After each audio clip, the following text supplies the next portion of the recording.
नमस्कार विद्यार्थी मित्रो. टिक्कर मराठी सरळ सेवा या यूट्यूब चॅनलवरती तुम्हा सर्वांचं स्वागत करतो.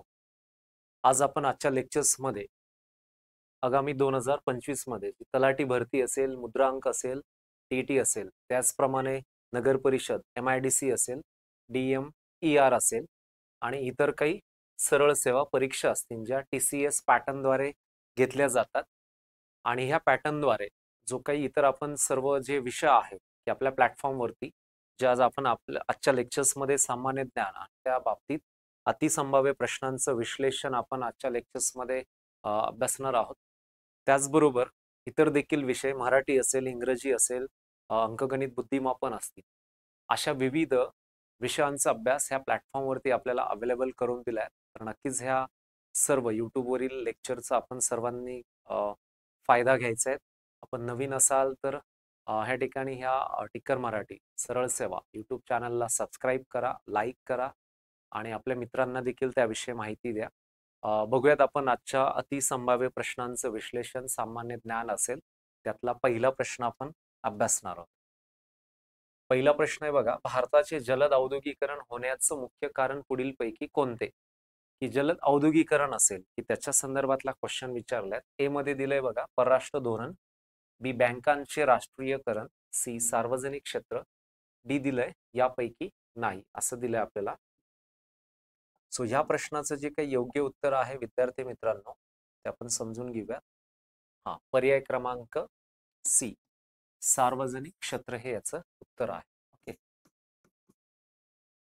सार्वजनिक क्षेत्र या प्रश्नाचं उत्तर आहे.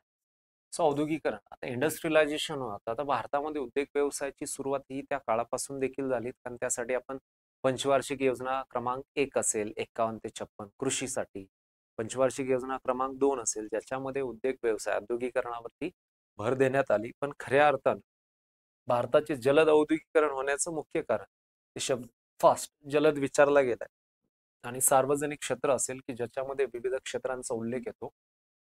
आपल्या भारत सरकारच्या माध्यमातून 1990 असेल 91च्या काळामध्ये PV नरसिम्हा राव जे भारताचे पंतप्रधान होते,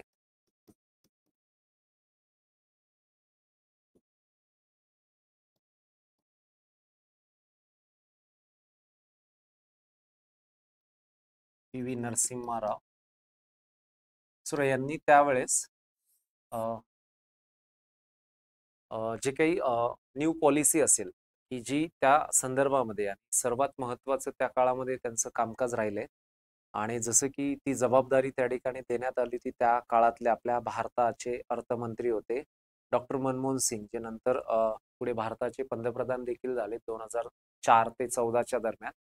आणि RBIचे ते माजी गव्हर्नर देखील राहिलेले आहेत डॉक्टर मनमोहन सिंग. सो त्यांनी देखील त्या काळामध्ये खूप चांगल्या पद्धतीने कामकाज करत भारताला एका वेगळ्या उंचीवरती नेण्यासाठी त्यांची देखील त्या काळात मदत झाली.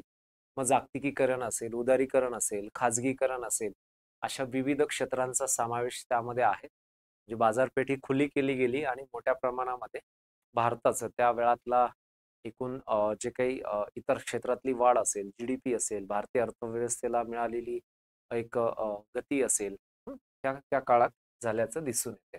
सो या प्रश्नाचं उत्तर आहे सी. पुढचा प्रश्न अभ्यासूया. राज्यसभेचे पहिले अध्यक्ष कोण होते असा प्रश्न विचारलाय. ए डॉक्टर सर्वपल्ली राधाकृष्णन, बी डॉक्टर सच्चिदानंद सिन्हा, डॉक्टर BN राव आणि डी दिलंय डॉक्टर राजेंद्र प्रसाद. आता या 4 ऑप्शन पैकी आपल्याला ह्याचं जे योग्य उत्तर आहे ते आहे डॉक्टर सर्वपल्ली राधाकृष्णन. डॉक्टर सर्वपल्ली राधाकृष्णन आपल्या भारताचे पहिले उपराष्ट्रपती देखील राहिले, म्हणून तेच आपल्या भारताचे पहिले राज्यसभेचे पहिले अध्यक्षपद त्यांनी भूषवले. एक विधिज्ञ त्याद्वारे एक जसं की सामाजिक क्षेत्रात, राजकीय क्षेत्रामध्ये त्यांचं मोठं असं योगदान राहिलेलं आहे आणि देशाचे प्रथम उपराष्ट्रपती म्हणून देखील राहिलेत. आणि आपला असाच प्रश्न येतो की राज्यसभेचे जे अध्यक्ष असतात ते आपल्या देशाचे उपराष्ट्रपती या नात्याने ते पदसिद्ध अध्यक्ष देखील असतात. याचं उत्तर आहे डॉक्टर सर्वपल्ली राधाकृष्णन. पुढे जाऊयात. नेक्स्ट, भारताच्या चांद्रयान-1 या मोहिमेने कशाचा शोध लावला, असा प्रश्न विचारलाय. भारताच्या चंद्रयान मोहिमेचा उल्लेख केला गेलाय. ए मूलद्रव्यांचा, बी पर्वतांचा, सी पाण्याचा, डी युरेनियमचा. याचं योग्य उत्तर आहे विद्यार्थी मित्रांनो सी पाण्याचा. आता चांद्रयान 1 ही मोहीम 2008 साली कोणी लॉन्च केली होती? इस्रो, भारतीय अवकाश संशोधन संस्था इस्रो, ज्यांनी 2008 साली लॉन्च केली. आणि त्यामध्ये खास करून जो अभ्यास केला गेला होता आपल्याला चंद्रयान 1च्या द्वारे, तो पाण्याचा अभ्यास असेल. मग आपल्या इस्रोच्या मार्फत अनेक अशा मोहिमा होतात, जसे की लास्टला मंगळ मोहिमा असेल. चंद्रावर तर आपल्याला 3 वेळा ह्या मोहिमा झाल्या. जो पृथ्वीचा एकमेव उपग्रह असेल, ज्याचं डिस्टन्स हे 3,84,000 किलोमीटर वरती आहे. पहिली मोहीम 2008 ची आहे, दुसरी 2019 मधली आहे. दुसरी मोहीम. सेकंड मोहिमेमध्ये विक्रम लँडर हे दुर्घटनाग्रस्त झालं होतं, त्याच्यामुळे पुनश्च तिसरी मोहीम 2023 मध्ये झाली, 2023 साली. आणि विक्रम लँडर आणि दक्षिण ध्रुवावरती पोहोचणारा भारत हा जगातला पहिला देश झालाय. चंद्राच्या दक्षिण ध्रुवावरती उतरणारा किंवा तिथे जाऊन अभ्यास करणारा जगातला प्रथम देश कोण झालाय? भारत झालाय. सो म्हणून त्या ठिकाणी आपल्याला ह्या 3 आहेत, 8, 19 असेल आणि त्याचबरोबर 23 असेल. सो पहिल्या याच्यामध्ये पाण्याचा शोध असेल, त्याचं उत्तर आहे पाण्याचा शोध. इतर देखील मोहिमा झाल्यात, असे विविध प्रश्न आपण त्या अनुषंगाने अभ्यासत असतो. म्हणून बघा विद्यार्थी मित्र, आपण चालू घडामोडीचा देखील अभ्यास करायला पाहिजे, कारण करंट अफेअर्स वरती देखील बरेच प्रश्न हे नुकत्याच झालेल्या ज्या इस्रोच्या मोहिमा असतील किंवा ग्रामप्रशासन, भूगोल असेल, टेक्नॉलॉजी रिलेटेड असेल, असे बरेच प्रश्न, परिषदा असतील, पुरस्कार असतील, क्रीडा असेल, कला साहित्य क्षेत्र असेल, अशा विविध क्षेत्रावरील प्रश्नही आपल्याला विचारले जातात. म्हणून ते आपलं वाचन पाहिजेच त्या संदर्भात. नेक्स्ट, युनोच्या आंतरराष्ट्रीय न्यायालयाचे मुख्यालय कोठे आहे, असा प्रश्न आपल्याला विचारलाय. ए मध्ये दिलंय New York America, B Hague Netherland, C Geneva Switzerland आणि डी दिलंय पॅरिस फ्रान्स. आंतरराष्ट्रीय न्यायालय जे आहे हेग नेदरलँड, याचं उत्तर आहे हेग नेदरलँड, जिथे आंतरराष्ट्रीय पातळीवर जे निवाडे असतात ते कशा कशाच्या संदर्भात असतात? विवाद, निवाडा, जल, भूमी व इतर असतील, या संदर्भातली अनेक जे खटले असतात ते दाखल होतात विविध देशांचे, आणि त्याद्वारे एक नेदरलँडला ते आंतरराष्ट्रीय न्यायालय, जसं आपल्याकडे 2 राज्यांचा नदी पाणी विवाद असेल, जमीन असेल, आणि असे जे विवाद होतात सर्वोच्च न्यायालयामध्ये सोडवली जातात, तसंच 2 राष्ट्रांमधला विवाद असेल तर आंतरराष्ट्रीय न्यायालय हे त्यावरती अभ्यास करून न्याय निर्णय देत असतं. सो याचं उत्तर आहे बी. नेक्स्ट, ब्रिटिशकालीन पहिला बालविवाह प्रतिबंधक कायदा कोणत्या वर्षी अस्तित्वात आला, असा प्रश्न आपल्याला विचारला गेलाय. सो याचं जे उत्तर आहे आपण बघूयात. प्रतिबंधक कायदा ए मध्ये 1929, बी मध्ये 1940, सी मध्ये 1865 दिले आणि डी मध्ये दिले आपल्याला 1891. याचं योग्य उत्तर आहे 1929 मध्ये. आता 1929 हे वर्ष 1929 असेल बालविवाह प्रतिबंधात्मक कायदा इथे, जिथे मुलीचं वय 14 आणि मुलाचे वय 18 असं त्या ठिकाणी त्यावेळेस करण्यात आलं होतं. म्हणजेच त्या ठिकाणी 14 असेल आणि त्यासोबत असेल महत्वपूर्ण 18 असेल, 14 आणि 18 असेल 29. पण याच्यामध्ये काय झाली मग त्यानंतर पुढे विविध वेळी सुधारणा करण्यात आली. विविध वेळा काय झाल्यात? सुधारणा झाल्या. आता एखादी घटना दुरुस्ती झाली, पुनश्च होऊन नवीन काहीतरी अस्तित्व असेल त्या याच्यातनं एखाद्या घटनेद्वारे सुधारणा करून नवीन अमेंडमेंट असेल काही, किंवा एखादा कायदा असेल तर त्यामध्ये दुरुस्ती ही करण्यातच येते. सो 1978 ची गोष्ट आहे. पुढे 1978 साली पुन्हा दुरुस्ती केली गेली आणि जे मुलीचं वय होतं हे 18 ठेवण्यात आलं, वय 18 आणि जे मुलाचं वय आहे हे 18 वरनं थेट पुढे 21 असं करण्यात आलं. म्हणजे 18 आणि 21 असेल. सो अशा विविध चेंजेस आहेत. सो याचं उत्तर आहे 1929 असेल. पुढे जाऊया. पंचायत समितीचे सदस्य व उपसभापती आपला राजीनामा कोणाकडे देतात? ग्रामप्रशासनातला हा प्रश्न आपल्याला विचारला गेलाय. आता बघूया त्याचा पर्याय बघूयात. ए जिल्हाधिकारी, बी सभापती पंचायत समिती, सी विभागीय आयुक्त, डी दिलंय जिल्हा परिषद अध्यक्ष. या प्रश्नाचं योग्य जे उत्तर आहे ते आहे बी सभापती पंचायत समिती. सभापती पंचायत समिती. आता जी पंचायत समिती ज्याचे जे काही प्रमुख तर बीडीओ असतात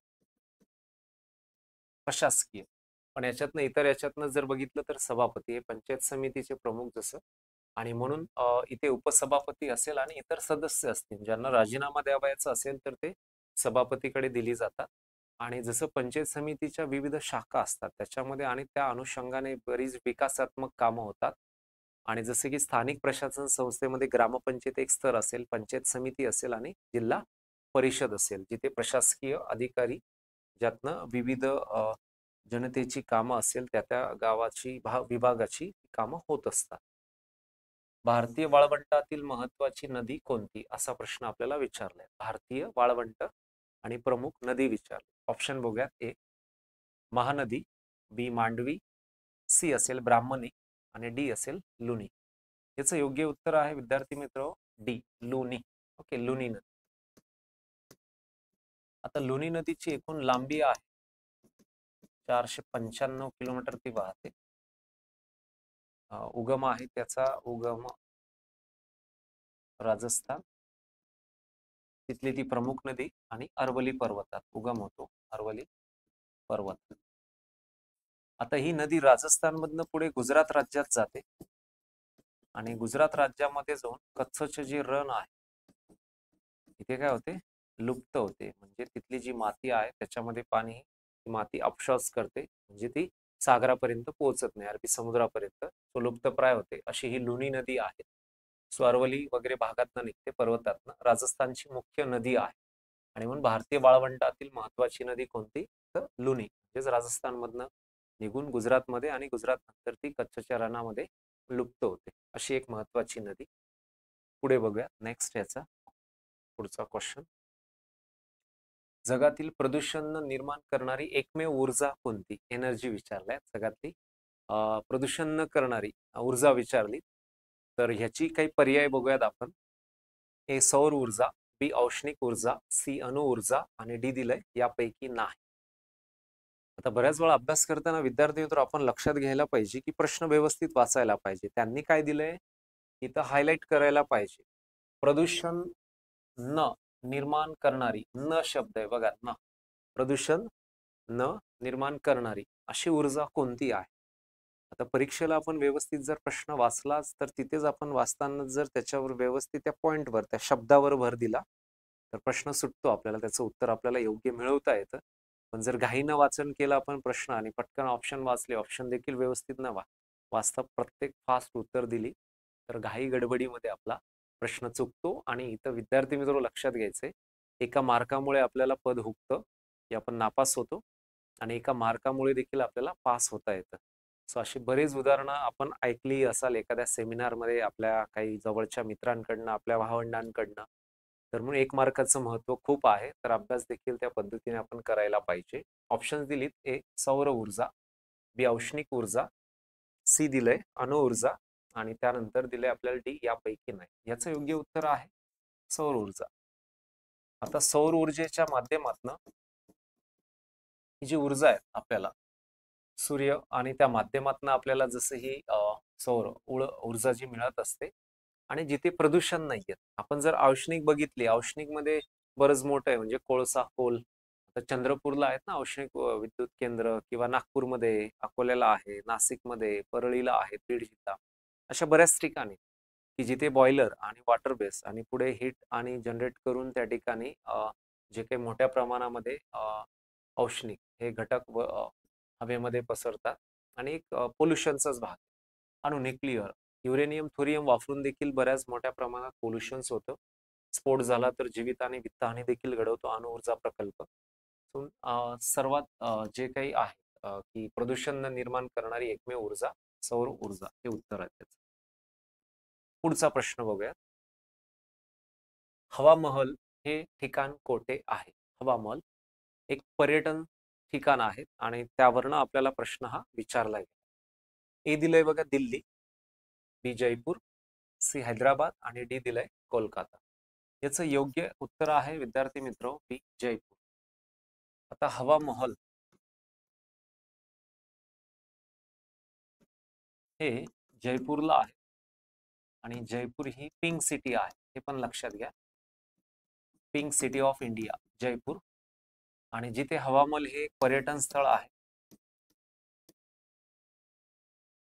आता जयपूर हे राजस्थान मधलं जे शहर आहे,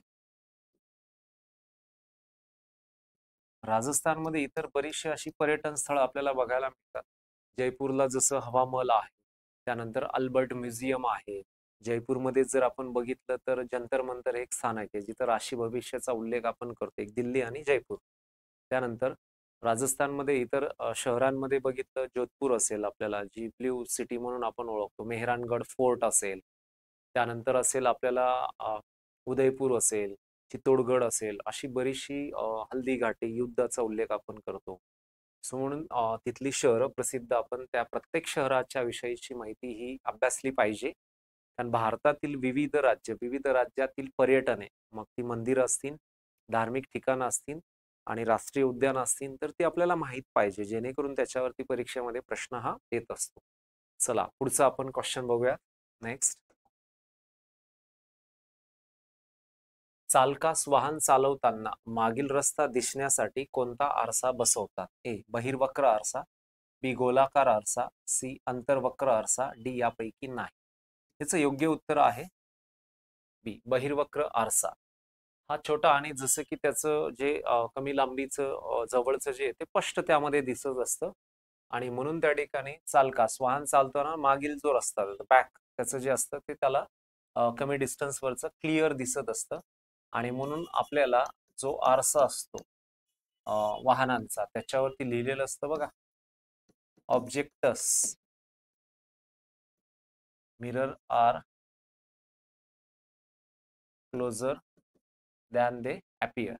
objects in the mirror are closer than they appear असं देखील लिहिलेलं असतं बघा, की म्हणून त्या ठिकाणी क्लोजर म्हणजे जवळचं एक स्पष्टपणे दिसतं. सो याचं योग्य उत्तर आहे बहिर्वक्र आरसा. पुढचा प्रश्न अभ्यासूया. पर्यावरण संतुलनासाठी आवश्यक वनक्षेत्राचं प्रमाण विचारलं बघा. वनक्षेत्राचं प्रमाण किती टक्के पाहिजे असा प्रश्न आपल्याला विचारला गेला. आता जाणून घेऊया त्याच्यामध्ये. ए दिलंय 21, बी दिलंय 33, सी दिलंय 48, डी दिलंय 50. याचं योग्य उत्तर आहे 33%. आता बघा जनरल प्रश्न आहेत. आता आपल्याला इयत्ता 5 ते 10, 12 जिथे जिथे आपण परिसर अभ्यास, पर्यावरण भूगोलाचा अभ्यास शिकलो तिथे क्लिअर होतं की जिथे आपल्याला पर्यावरणाचं समतोल राखण्यासाठी 33% वनांची आवश्यकता ही भासतेच भासते. आणि 33% वनांची आवश्यकता भासणं म्हणजे आपलं सरकार जे भारत सरकार, राज्य सरकार ह्याच्यावरती काम करत असतं. आणि म्हणून पर्यावरणाच्या संदर्भातली जगातली जी पहिली परिषद पार पडली होती ती 5 जून 1972 मध्ये स्टॉकहोम स्वीडन या देशात, स्टॉकहोम स्वीडन या देशामध्ये पार पडली होती. म्हणून 5 जून आपण हा जागतिक पर्यावरण दिन म्हणून साजरा करतो. हे देखील एक महत्त्व लक्षात घ्यायचे. 33% आपण याचा उल्लेख लक्षात घ्या. आता वने देखील आपल्याकडे मध्य प्रदेश असेल किंवा आपलं फॉरेस्ट सर्वे ऑफ इंडिया देशाचं जे काही सर्वे करतं त्याच्यामध्ये देखील पर्सेंटेज हे बऱ्याच पैकी निघत असतं आणि गरजेचं आहे. वृक्ष संवर्धन, म्हणजे वनसंधारण, जलसंधारण आणि मृदसंधारण वन अति काळाची गरज आहे. त्यामुळे आपल्याला पृथ्वीवरचं पर्यावरण आणि पृथ्वी वाचवता येईल त्याच्यापासनं, विनाशापासनं. सो हे संपूर्ण लक्षात घ्यायचंय की 33% त्याचं उत्तर आहे. हा एक ऍड करूया त्याच्यात. भारत सरकारचा पर्यावरण संरक्षण कायदा असा जर प्रश्न आला त्याचंही उत्तर द्या 1986. 1986 is environment acts of India. ठीक आहे, 1986. पुढचा प्रश्न. हृदयरोगासाठी उपयुक्त सपोला गोल्ड खाद्य तेल बनविण्यासाठी वापरले जाणारे पीक कोणते? कृषी क्षेत्रातला प्रश्न विचारला गेलाय, कृषीशी निगडीत आहे. ए दिलंय करडई, बी सूर्यफूल, सी जवस आणि डी दिलंय यापैकी नाही. सो बघा, याचं जे योग्य उत्तर आहे ते आहे ए, करडई हे त्याचं योग्य उत्तर आहे. करडई या प्रश्नाचं उत्तर आहे करडई. ओके. सो आणि हृदयरोगासाठी उपयुक्त सपोला गोल्ड असेल. आता इतर जे काही तेलबिया पिकं आहेत, तेलबिया पिकांचा जो अभ्यास आहे, जे पीतक्रांती आपण बोलतो त्याच्यामध्ये मग भुईमुंग असेल, सूर्यफूल असेल, त्यानंतर आपण जर बघितलं करडई, सोयाबीन, अशी कितीतरी, तीळ असेल, अशी कितीतरी पिकं आहेत जे आपण त्या ठिकाणी ऑइल सीड क्रॉप्स असं म्हणतो, तेलबिया पिकं. आपल्या महाराष्ट्रात उत्तर महाराष्ट्र म्हणजे जळगाव जिल्हा, तापीचं खोरं बऱ्यापैकी घेतलं जातं आणि मराठवाड्यात देखील आहे. आणि गुजरातमध्ये देखील भुईमुगाचं उत्पादन होतं. तर सोयाबीनचं उत्पादन हे तापी नर्मदेच्या खोऱ्यात मध्य प्रदेशात होतं. ठीक आहे, हे लक्षात घ्या. याचं उत्तर आहे करडाई. पुढे जाऊया. नेक्स्ट. सर्वोच्च न्यायालयाच्या म्हणजेच पहिल्या महिला न्यायाधीश कोण, असा क्वेश्चन आहे. ए सरोजिनी नायडू, बी अरुणा असफ अली, सी फातिमा बीबी आणि डी दिलंय सुचेता कृपलानी. याचं योग्य उत्तर आहे फातिमा बीबी. 1900 जवळपास 89-90च्या दरम्यान फातिमा बीबी ह्या आपल्या देशाच्या पहिल्या अशा महिला ज्यांची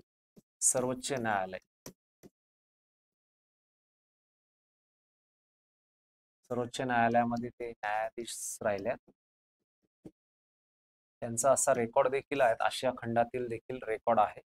सो दक्षिण भारतातनं त्या आहेत, त्यांचा जन्म, आणि आता नुकतंच 2023 मध्ये त्यांचं निधन झालंय.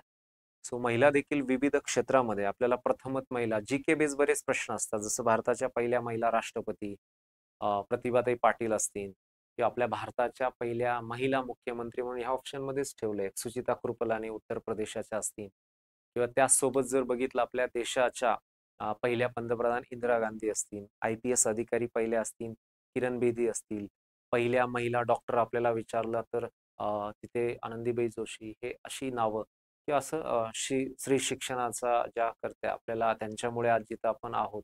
सो अशा सावित्रीबाई फुले असतील. सो अशा बरीचशी नावं आहेत आपल्याला, तर अभ्यास तो केला गेला पाहिजे. ठीक आहे, सी.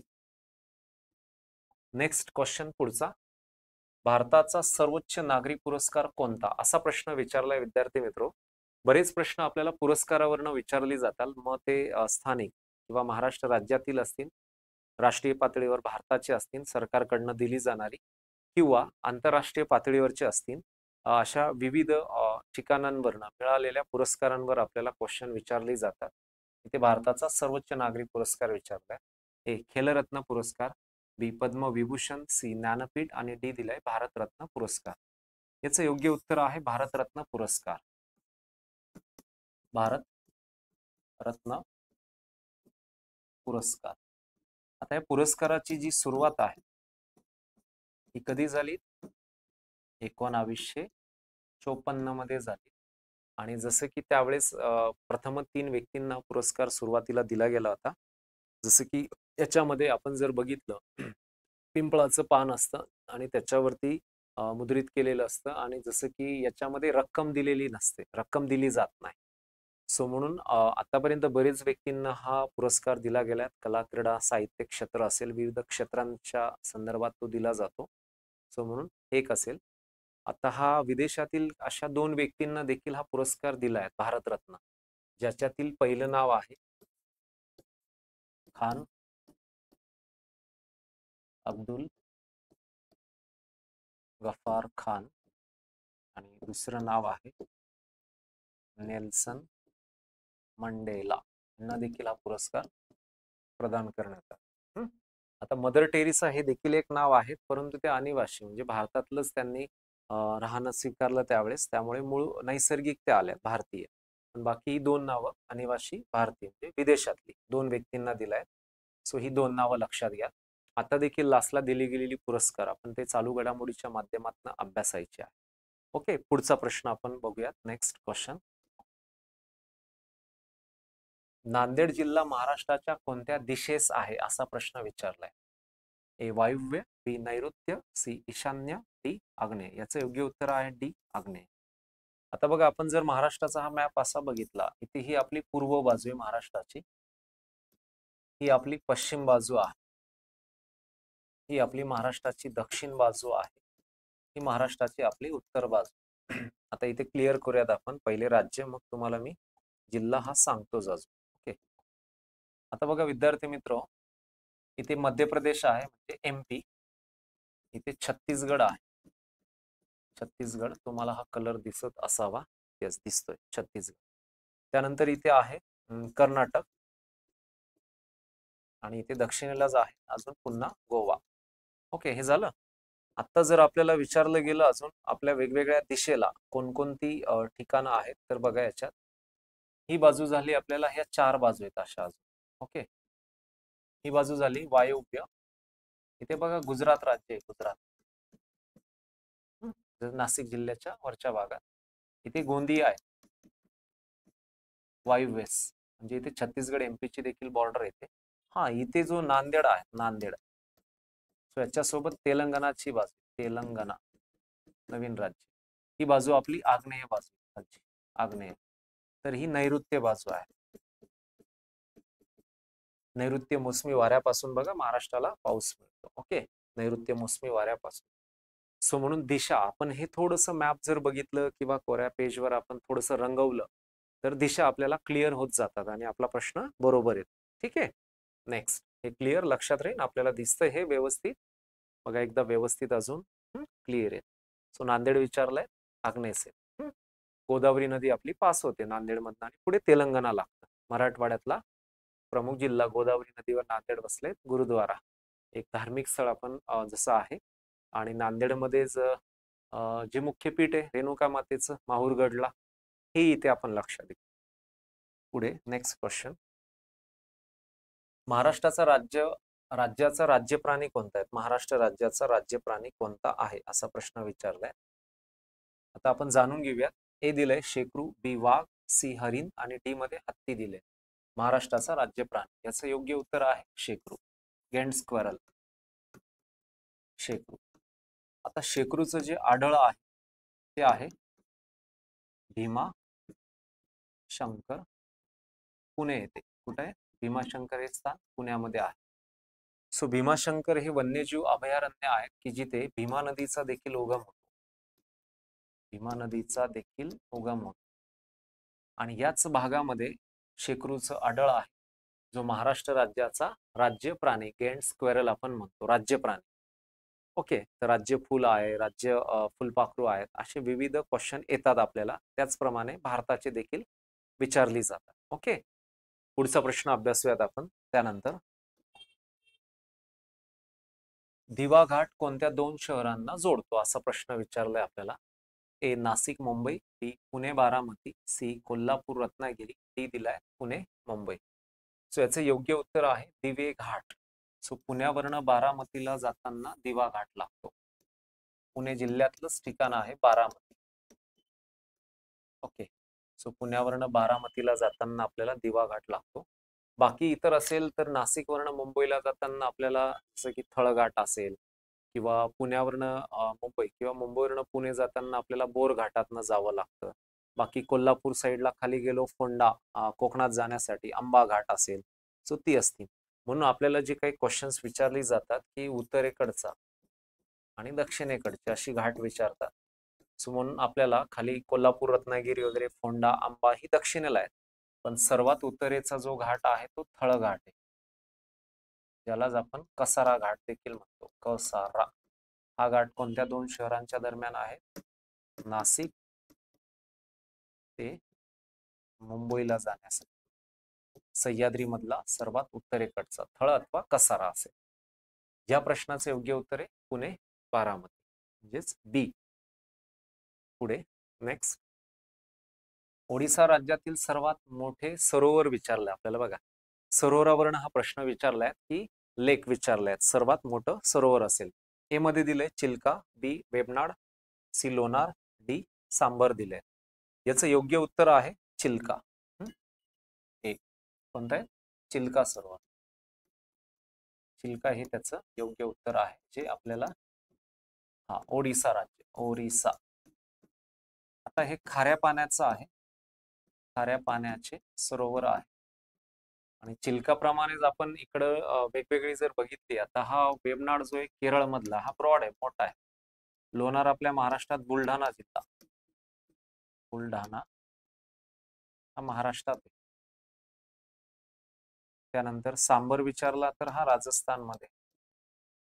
भारतातला सर्वात मोठा खाऱ्या पाण्याचा येईल, खाऱ्या पाण्याचा कोणता येईल? सांबर येईल. खाऱ्या पाण्याचा सांबर येईल तर आपल्याला फ्रेश वॉटर म्हणजे गोड्या पाण्याचं सरोवर विचारलं भारतातलं सर्वात मोठं, तर त्याचं उत्तर द्या विद्यार्थी मित्र. उलर, जे आहे जम्मू व काश्मीर मध्ये. जम्मू व काश्मीर कोणता? उलर. आणि खाऱ्या पाण्याचं विचारलं तर त्याचं उत्तर आहे सांबर आहे. आपल्याला क्लिअर दिसतंय बघा, मी इथे तुम्हाला लिहून दिलंय त्याची माहिती. क्लिअर? ओके, नेक्स्ट पुढचा क्वेश्चन बघूयात आपण. आझाद हिंद फौज सेनेची स्थापना कोठे झाली? ए सिंगापूर, बी रशिया, सी अमेरिका, डी दिलंय जपान दिलंय. याचं योग्य उत्तर आहे सिंगापूरला. 1943 मध्ये नेतृत्व केलं. नंतर ऍक्च्युली 1942 मध्ये नेतृत्व तर रासबिहारी बोस असेल. त्यानंतर सुरुवातीला जसं की, आणि एक नाव देखील वेगळं होतं. त्यानंतर 1943 पासून जसं की सुभाषचंद्र बोस यांनी यांचं नेतृत्व त्यांच्याकडे म्हणजे दिलं गेलं. 1943 सुभाष चंद्र बोस असेल सिंगापूरवरनं 1943. सो म्हणून आझाद हिंद फौज, आणि ज्याचं जे मेन उद्देश होता भारताच्या स्वातंत्र्यासाठी, एक महत्वाचा जो लढा होता, सो या माध्यमातून त्यांनी स्वीकारला की भारत स्वतंत्र आणि मिळवून देण्यासाठी असेल, भारताच्या स्वातंत्र्य चळवळीसाठी असेल. सो म्हणून त्या ठिकाणी सिंगापूरवरनं जसं की हे एक आहेत की ज्याचं आपल्याला सुरुवात स्थापना कोठे झाली म्हटलंय, सिंगापूर असेल. ठीक आहे, नेक्स्ट पुढे जाऊया. कर्नाळा पक्षी अभयारण्य कोणत्या जिल्ह्यात आहे? ए नाशिक, बी संभाजीनगर, सी रायगड, डी पुणे. याचं योग्य उत्तर आहे मित्रांनो रायगड मध्ये आहे. ओके, रायगड हे येतं कोकणामध्ये, आणि कोकणातलं हे मेन आहे. आता आपल्याकडचं नाशिक मध्ये विचारलं तर नांदूर मधमेश्वर आहे, तिथून बऱ्याच युरोपियन भागातनं फ्लेमिंगो सारखा पक्षी आहेत स्थलांतरित. ओके, त्यानंतर कर्नाळा, अर्नाळा, जायकवाडी हे छत्रपती संभाजीनगर मध्ये येतं पक्षी अभयारण्य, जिथं ज्ञानेश्वर उद्यान आहे. सो पुण्यात छोटमोठे असतील, किंवा ही आपण महाराष्ट्रातली वेगवेगळ्या भागामध्ये असणारे असे राष्ट्रीय उद्यान असतील. आणि पक्ष्यांच्या प्रती, आता बर्ड्स म्हटला पक्षी, तर पक्ष्यांचा अभ्यास ऑर्निथॉलॉजी या शाखेत केला जातो, बरोबर. सो पक्षी प्रेमी होऊन गेलेत आपल्याकडे डॉक्टर सलीम अली, यांचं नाव लक्षात घ्यायचंय. म्हणून याचं योग्य उत्तर आहे डी रायगड असेल.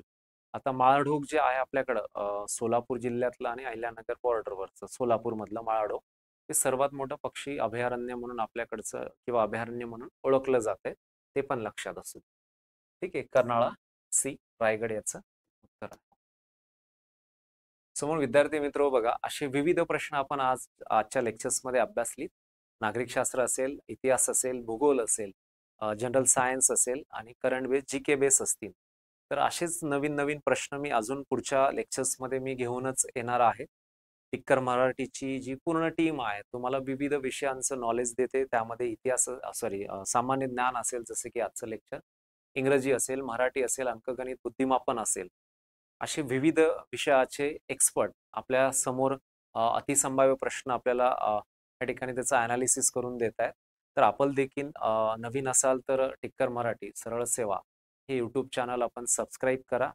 त्याचबरोबर लाईक देखील करा, आणि टेलिग्राम चॅनलला भेट द्या, जिथून आपल्याला ह्या संदर्भातली विविध माहिती मिळेल आणि खूप छान असा अभ्यास तुम्ही सर्वजण करा. सर्वांना अभ्यासासाठी खूप खूप शुभेच्छा. भेटणार आहोत आपण पुढील नवीन भागामध्ये. नवीन असे अतिसंभाव्य प्रश्न मी तुमच्या समोर घेऊन येणार आहे. So thank you.